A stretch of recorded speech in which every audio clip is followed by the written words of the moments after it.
ত্রয়োদশ জাতীয় নির্বাচনকে ঘিরে সোমবার বিকেলে 3 নর্ডিক দেশের রাষ্ট্রদূতের সঙ্গে আওয়ামী লীগের সাবেক পরিবেশ মন্ত্রী সাবের হোসেন চৌধুরীর গুলশান 2-এর বাড়িতে গোপন বৈঠক ঘিরে রাজনৈতিক অঙ্গনে তীব্র আলোচনার জন্ম দিয়েছে।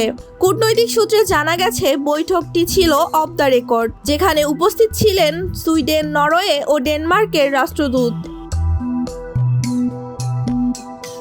সূত্রের দাবি, বৈঠককে বাংলাদেশের আগামী জাতীয় নির্বাচন, মানবাধিকার পরিস্থিতি এবং রাজনৈতিক স্থিতিশীলতা নিয়ে আলোচনা হয়।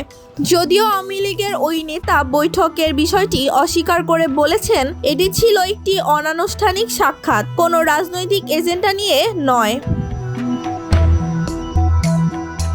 অন্যদিকে বিদেশি কূটনৈতিক মিশনের এক কর্মকর্তা জানিয়েছেন, বাংলাদেশের বর্তমান রাজনৈতিক প্রক্রিয়া ও গণতান্ত্রিক পরিবেশ পর্যবেক্ষণ করাই আমাদের দায়িত্বের অংশ। বিশ্লেষকরা বলছেন, নির্বাচনের পূর্ব মুহূর্তে এমন বৈঠকগুলো আন্তর্জাতিক কূটনীতিতে বার্তা বহন করতে পারে।